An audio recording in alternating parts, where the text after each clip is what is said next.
Ingeniero y compañeros, tengan ustedes muy buenas noches. El día de hoy les vamos a presentar el tiempo de refrigeración de alimentos, donde serán la masa del pan y el agua. El trabajo encargado es por el ingeniero Mariano Luján Corro. Los expositores que somos José Luis Paredes, José Pimentel y mi persona, Cassandra Quispe. Nuestro objetivo de la exposición viene a ser brindar cuáles vienen a ser las curvas de refrigeración tanto de la masa del pan y del agua, así como también hacer una breve comparación de la ley de enfriamiento de Newton. El mantenimiento de los alimentos a bajas temperaturas permite alargar la vida útil de estos, ¿no? Permitiendo el abastecimiento y comercialización entre una y otra ciudad, dado que el grupo de los alimentos que el ser humano consume posee diferentes características referentes a su composición, forma y o presentación en envases. Se hace entonces indispensable, ¿no?, el conocimiento del tiempo necesario para que el producto logre una temperatura de refrigeración, congelación, en su centro térmico, a partir de una temperatura inicial y características particulares. Veremos, pues, gráficas de enfriamiento, las cuales representan los cambios de temperatura a lo largo del tiempo durante el enfriamiento de una sustancia.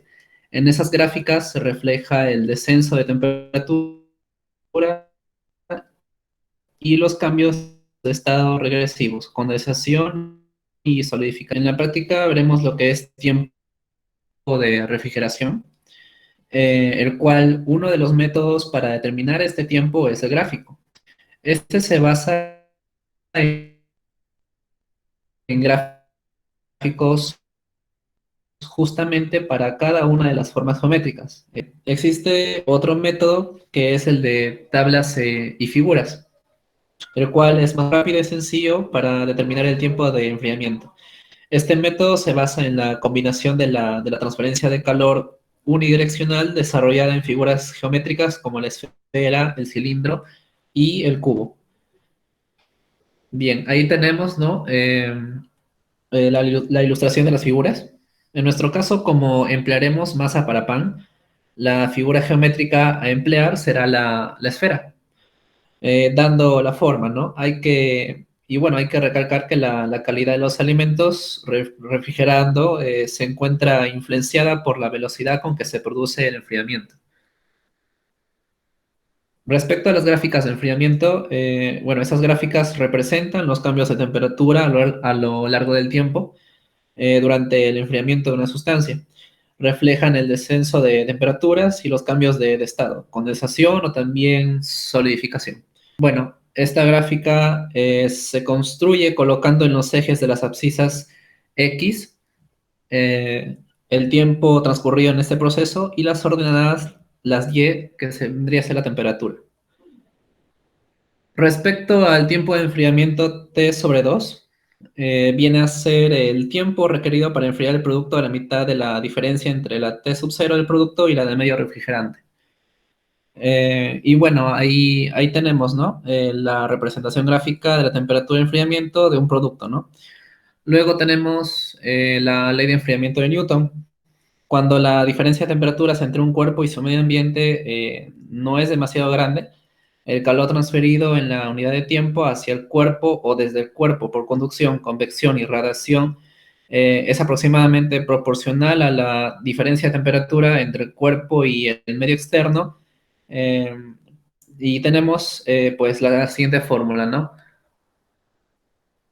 Donde A es el coeficiente de intercambio de calor y S es el área del cuerpo.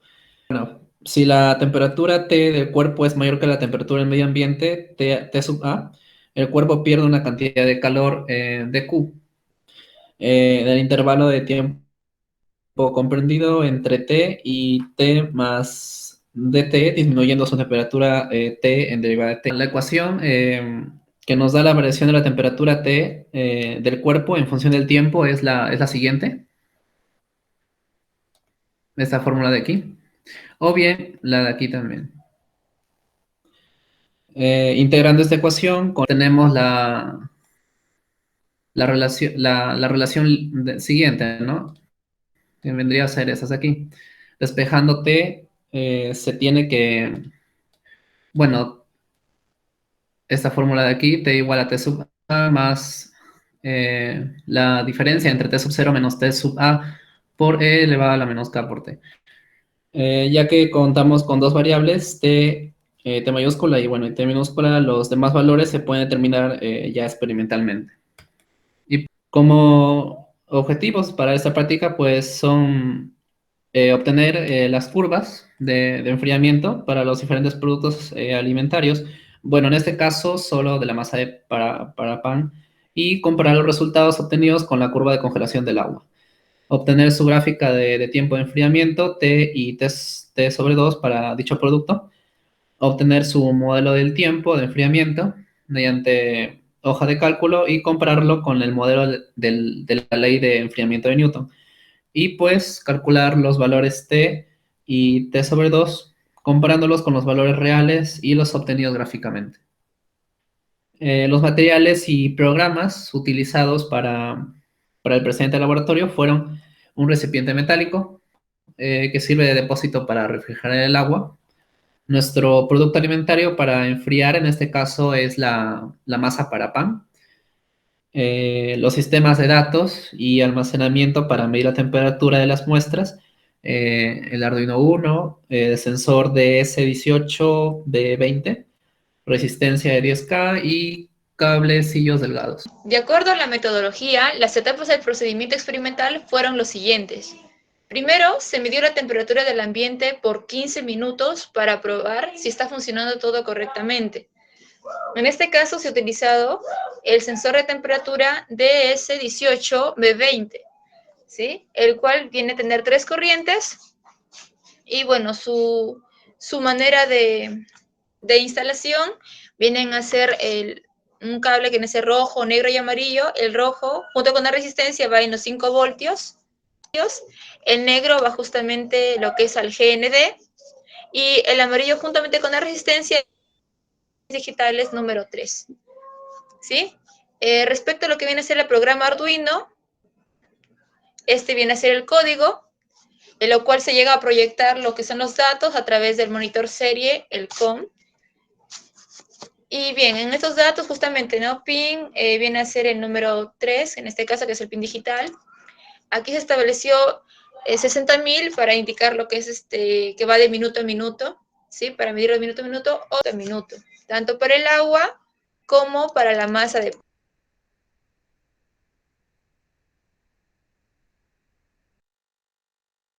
A medir lo que viene a ser la temperatura, ¿sí? Colocando el sensor de temperatura de S18B20 en un recipiente de aluminio con agua, dejando correr los datos durante 7 horas.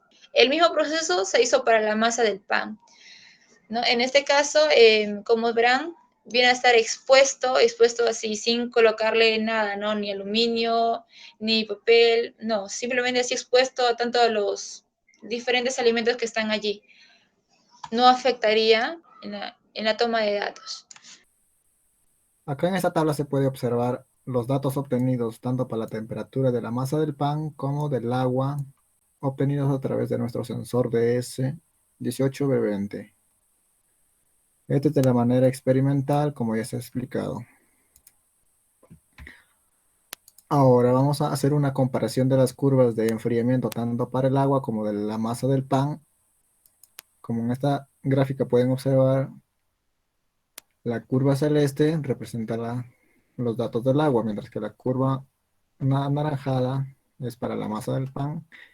Y se puede observar que la masa del pan en un cierto intervalo se enfría más rápido.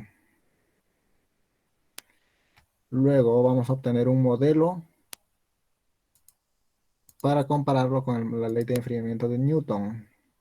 En este caso nada más vamos a graficar la curva de enfriamiento para la masa de pan.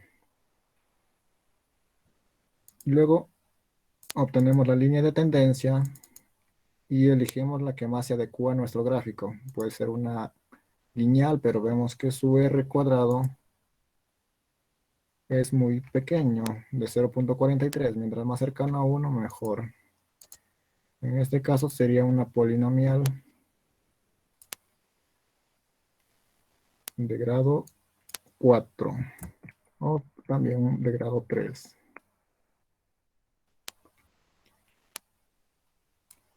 Ahora para calcular el tiempo de enfriamiento, el tiempo medio, vamos a hacer de la siguiente manera. Para el tiempo requerido para enfriar el producto, a la mitad de la diferencia de temperatura del T0 y del TA, se va a calcular de la siguiente manera. El T0, que es la temperatura inicial del producto, va a ser la temperatura máxima calculada de todo el rango de datos. Y el TA, la temperatura media del medio que se enfría. O también la temperatura mínima del total de datos. Promediamos estas dos temperaturas y obtenemos la temperatura media o la de 11.11. Gráficamente nos ubicamos con 11.11 en esa ubicación aproximadamente y nos proyectamos al eje del tiempo obteniendo cerca de 36 minutos. En la siguiente tabla se pueden observar los parámetros de tiempo de enfriamiento y tiempo medio de enfriamiento, determinado gráficamente mediante el modelo y mediante los datos reales o experimentales. Mediante el modelo, por la ley de enfriamiento de Newton que se determina en esta parte, reemplazando los valores, tenemos que el tiempo medio de enfriamiento es de 32 minutos con 36 segundos. O en segundos de 1941 segundos con 56 milésimas. Gráficamente ya se había determinado de 36 minutos o 2160 segundos. El tiempo real, que sería las 7 horas entre 2, un total de 210 minutos o 12.600 segundos. El tiempo de enfriamiento por el modelo nos resulta de 97 minutos, gráficamente de 108 minutos, que si lo determinamos nos quedaría exactamente por esa parte.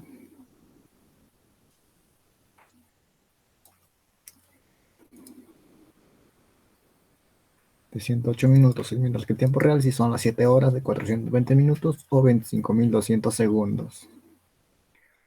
Ahora vamos a hacer una comparación del modelo de Newton, de la ley de enfriamiento de Newton, con el modelo obtenido en nuestra hoja Excel.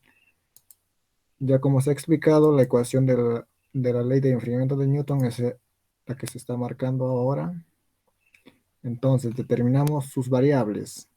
La temperatura del medio, que es la mínima, la temperatura inicial del producto de 21,19. Vamos a elegir una temperatura de nuestros datos para calcular la constante K. En este caso hemos elegido el tiempo de 50 y se registra una temperatura de 7,94 grados Celsius. Un tiempo de 50, vamos a calcular el K. Reemplazando nuestros datos nos quedaría de la siguiente manera. Luego despejamos el K y nos queda un resultado de 0.021. Este sería el modelo de la ley de enfriamiento de Newton. Acá verificamos que la temperatura experimental, tanto como en el modelo, para 50 coinciden, mientras que para 90 hay una ligera diferencia. Y acá están los dos modelos, tanto para la ley de enfriamiento de Newton, como el que se ha obtenido por la hoja de cálculo y su R de 0,99. También se puede ver las ecuaciones para otros productos. Ahora vamos a comparar gráficamente las dos ecuaciones hasta 150. Y vemos que no hay mucha diferencia. Bien, continuando con las discusiones, siendo la refrigeración un proceso de enfriamiento o mantenimiento de temperatura, lo cual llega a refrigerar, mejor dicho, a mantenerla mediante la transferencia de calor, ¿no? Llega a impedir la acción de ciertas enzimas y el desarrollo de microbios. Hay que tener en cuenta, ¿no?, la diferencia entre la refrigeración y la congelación. Refrigeración, claro, viene a detener lo que vienen a ser las reacciones, ¿sí?, o el metabolismo de dichos alimentos, pero todo eso viene a realizarse a corto plazo. En cambio, lo que es la congelación viene a durar mucho más. O sea, hablo de meses. En cambio, refrigeración hasta 7 días, en este caso, por ejemplo, de los vegetales. ¿Sí? Y claro, la temperatura de la refrigeración van a ser positivos, ¿sí? Mayores que 0 grados, incluso hasta el 0. En cambio, congelación vienen a ser temperaturas menores que 0 grados. Bien, en el gráfico se muestran curvas juntas relativas al enfriamiento del agua y la masa del pan. Y lo primero que llama la atención viene a ser la masa del pan, que se enfría mucho más rápido a diferencia del agua, que demora 1 minuto más en descender que el alimento. Esto se da entre el minuto 46 al minuto 164 y después sigue constante, como ya se ha visto en las tablas anteriores. La temperatura de congelación de la masa es mucho menor que la temperatura del agua. Esto se da debido a que el alimento contiene una mezcla de varios compuestos con agua. Por esa razón, viene a ser que la temperatura de congelación de la masa, ¿no?, es mucho mayor que el del agua. Bien, a medida que corre el tiempo, tanto la temperatura de refrigeración del agua y del alimento van descendiendo, como se dice en las gráficas, y de acuerdo a las comparaciones, las temperaturas de refrigeración del alimento, a medida que avanza el tiempo, los del modelado, ¿no?, tienen valores muy cercanos a los datos del experimental, por lo cual no varía mucho. La temperatura inicial de la masa del pan fue de 21.12 grados Celsius, centígrados. En el experimental, la temperatura ha ido descendiendo conforme la masa se mantenía en el refrigerador, donde la temperatura mínima a la cual llegó es de 1.03 grados, cuyos valores están muy por encima de los 0 grados Celsius. En el agua, la temperatura inicial fue de 21.43 grados, donde durante las 7 horas llega a los 1.15 grados. Y bueno, como conclusión, claro, se obtuvo la curva de enfriamiento para la masa del pan y se comparó con los resultados obtenidos en la curva de congelación del agua. Y pues, como mencionó mi compañera, nos damos cuenta de que el agua se enfría mucho más rápido que el alimento, lo cual fue visto en el Excel. Se obtuvo gráficamente el tiempo de enfriamiento T y T sobre 2, tanto para el agua como para la masa del pan, donde el tiempo requerido para enfriar el producto a la mitad de la diferencia entre la temperatura inicial del producto y la del medio refrigerante es de 36 minutos aproximadamente. También se obtuvo el modelo del tiempo de enfriamiento para ambos productos mediante hoja de cálculo Excel. Se comparó con el modelo de la ley de enfriamiento de Newton, donde también se calculó el valor T y T sobre 2 para los productos dados. La determinación del tiempo, ¿no?, de refrigeración constituye un elemento de importancia práctica, ya que permite conocer el tiempo necesario, ¿no?, para que un producto alcance una temperatura dada en su centro térmico, partiendo de una temperatura inicial, una temperatura del medio de enfriamiento, configuración geométrica, tipo de envase, etc. No hay que olvidar que el por qué es importante refrigerar los alimentos, ¿no? Pues, en consecuencia, entonces, los alimentos duran más tiempo al inhibir el crecimiento bacteriano. Las condiciones de seguridad de los alimentos se mantendrían y, pues, disminuye el riesgo de enfermarnos. Eso es todo. Muchas gracias.